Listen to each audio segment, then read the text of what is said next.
이 시간 주님을 예배하기에 모인 사랑하는 모든 예배자들 위해 하나님의 은혜와 사랑이 또한 예수 그리스도의 평강이 가득하시기를 주님의 이름으로 축복합니다. 우리 오늘 본문은 고린도교회 성도 중 일부가 바울이 고린도교회 방문 계획을 거듭 변경했다는 이유를 가지고 바울을 비판하고 사도권까지 의심하는 것에 대해서 바울이 변론하는 내용입니다.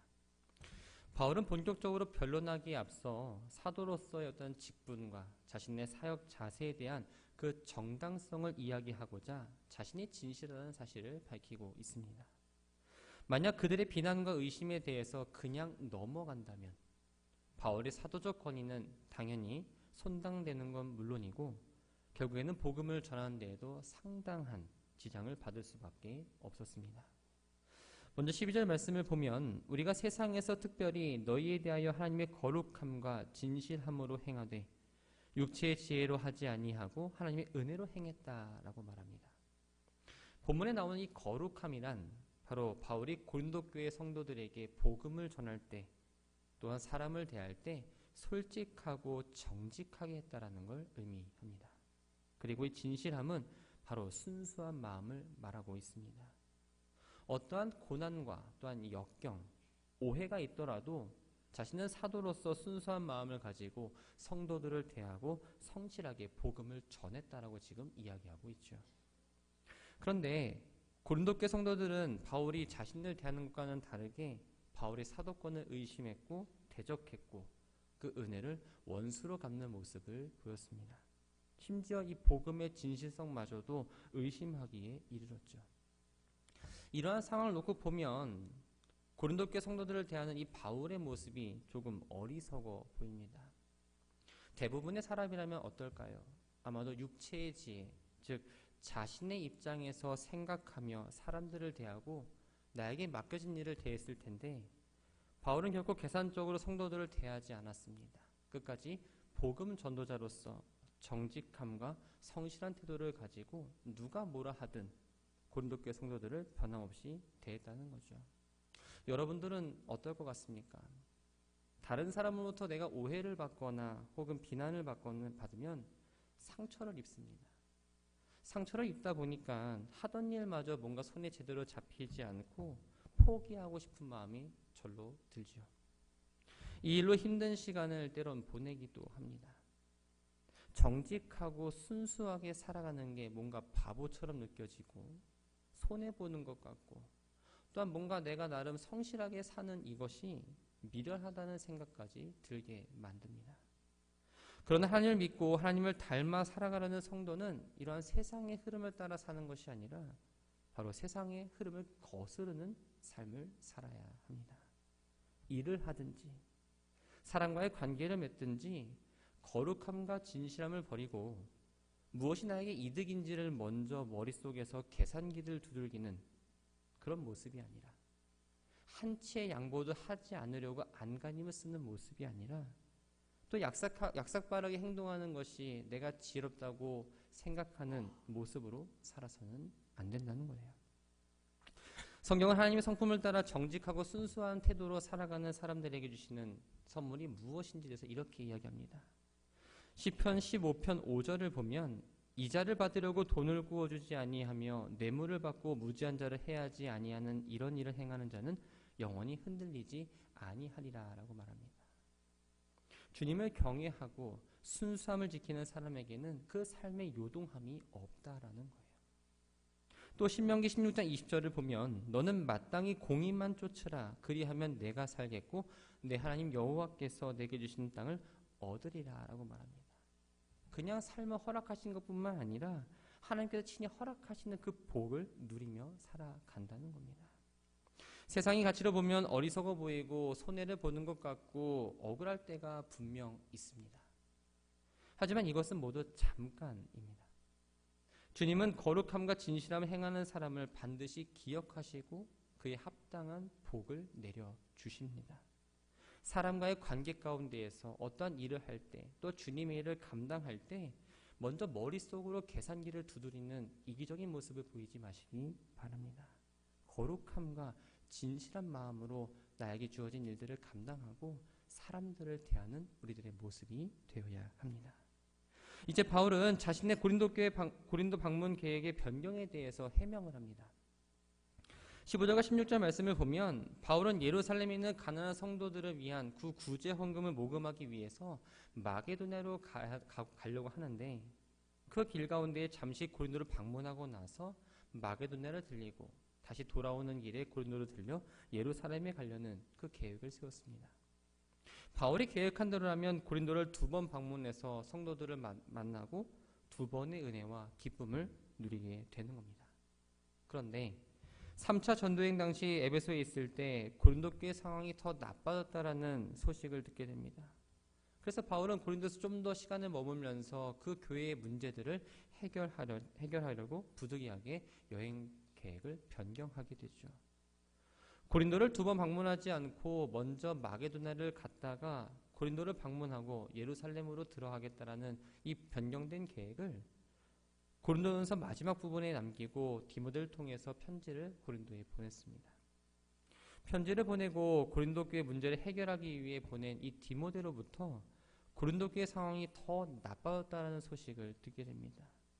유대에서 온 그 거짓 교사들이 교회 안에 들어와서 성도들을 미혹하고 자신들의 지위를 확보하기 위해서 바울의 사도권을 공격하며 회방을 놓는다는 이야기입니다.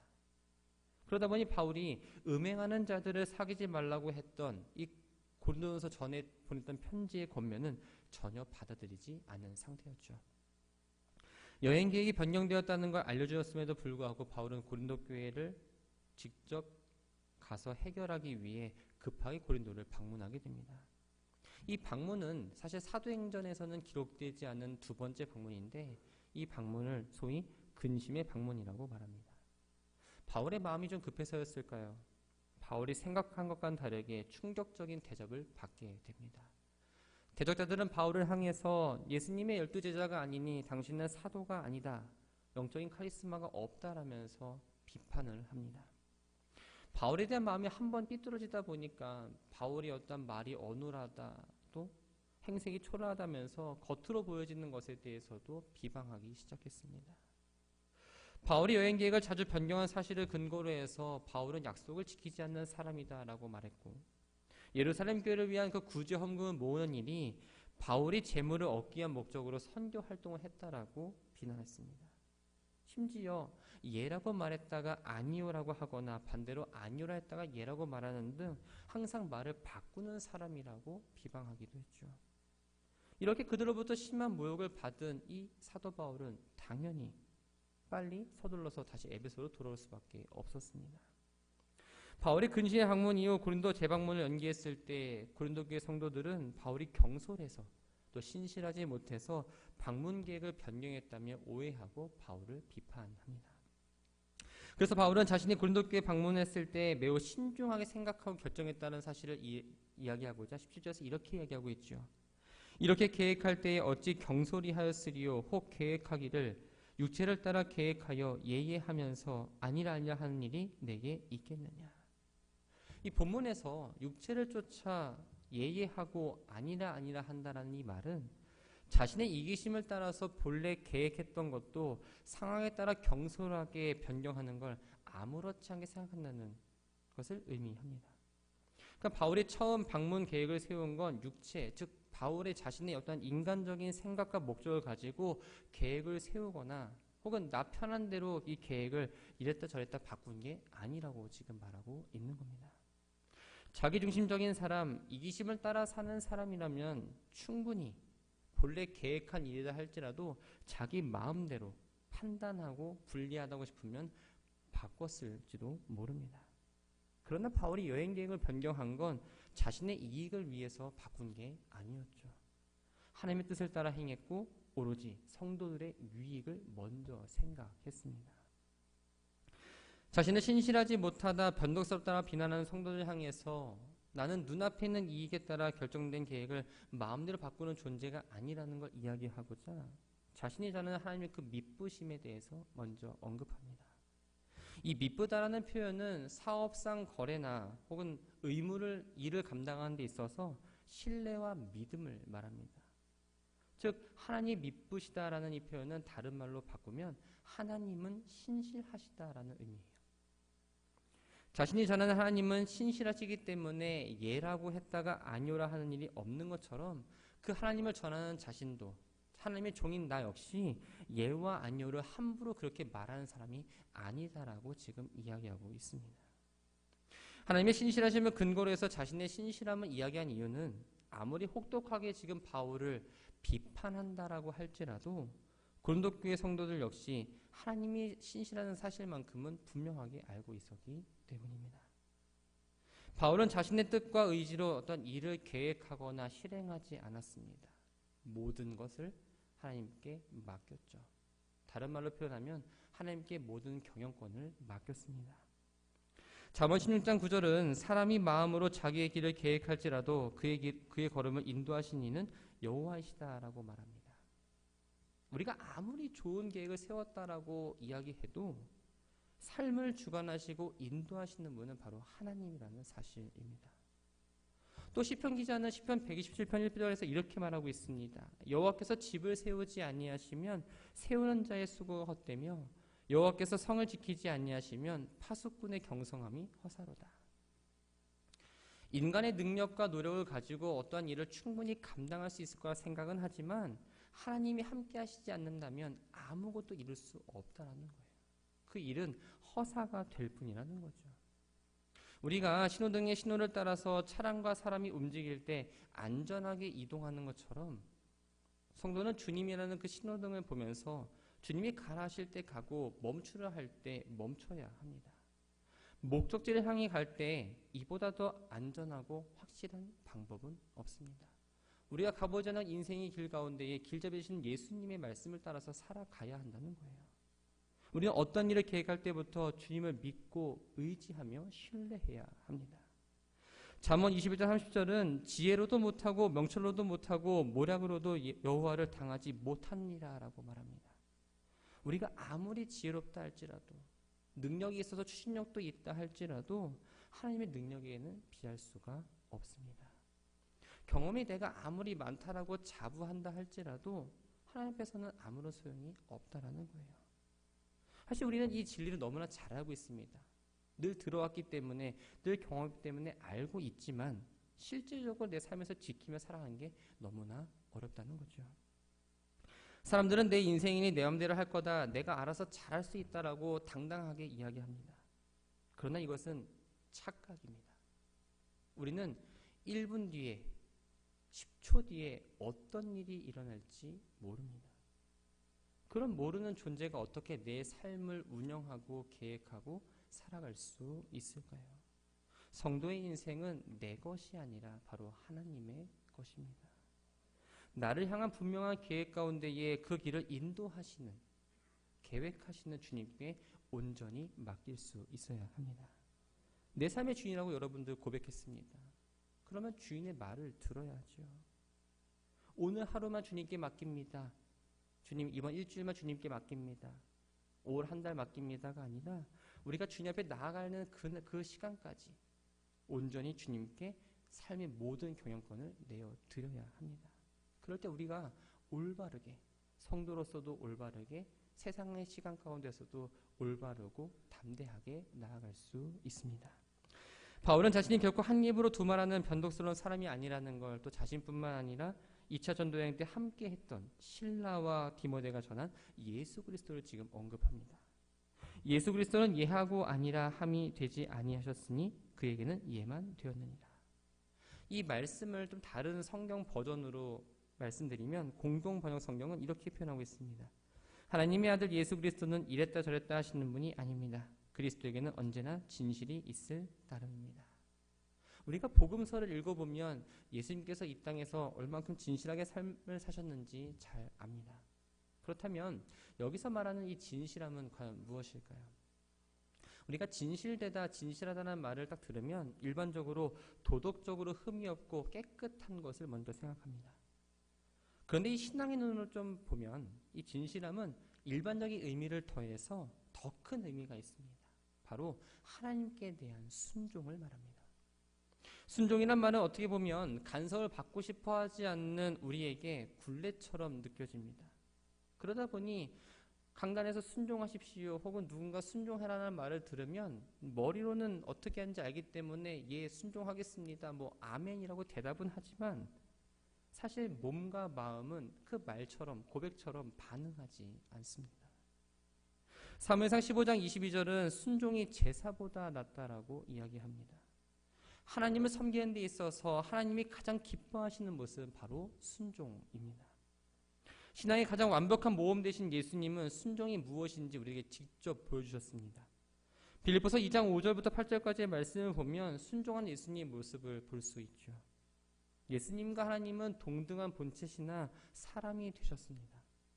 온 세상을 창조하신 하나님께서 자기를 낮추시고 죽기까지 복종을 하셨습니다.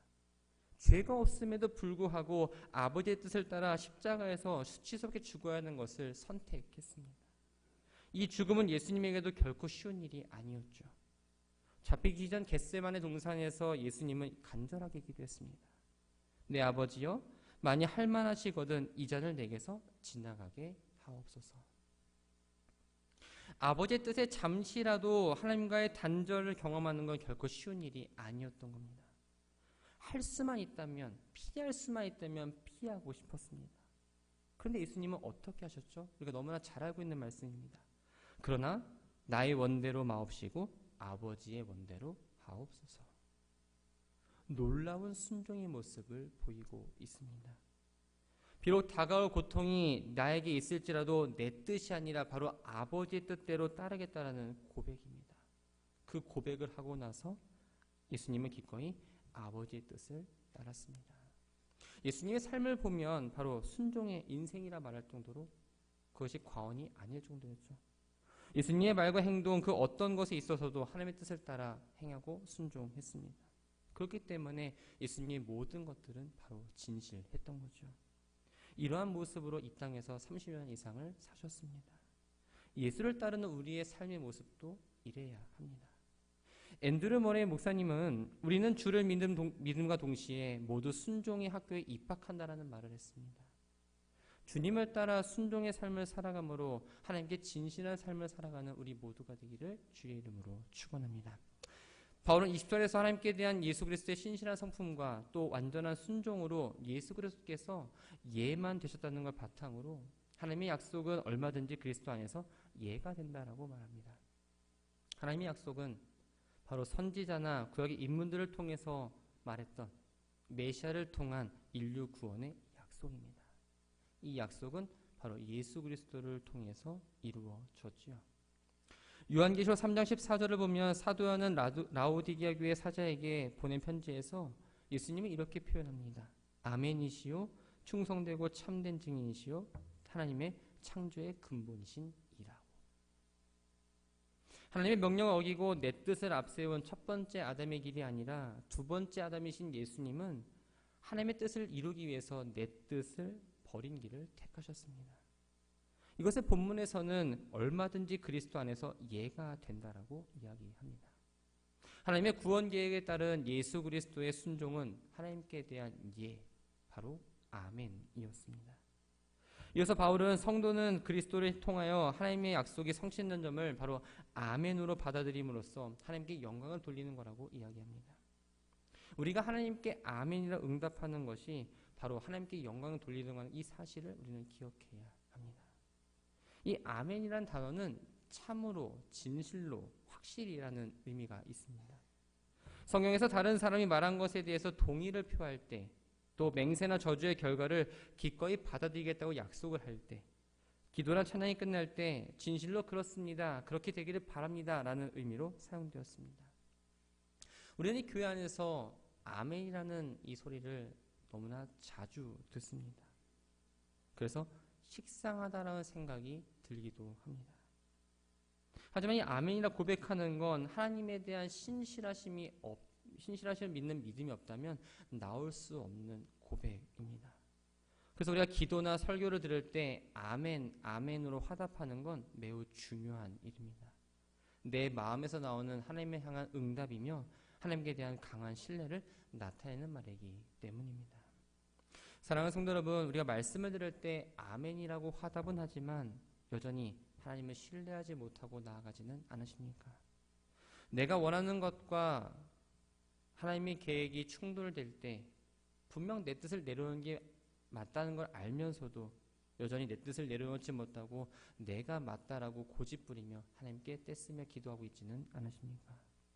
하나님께 기도한다면서도 응답이 없다 불평하고 조그만 문제가 생겨도 참지 못합니다.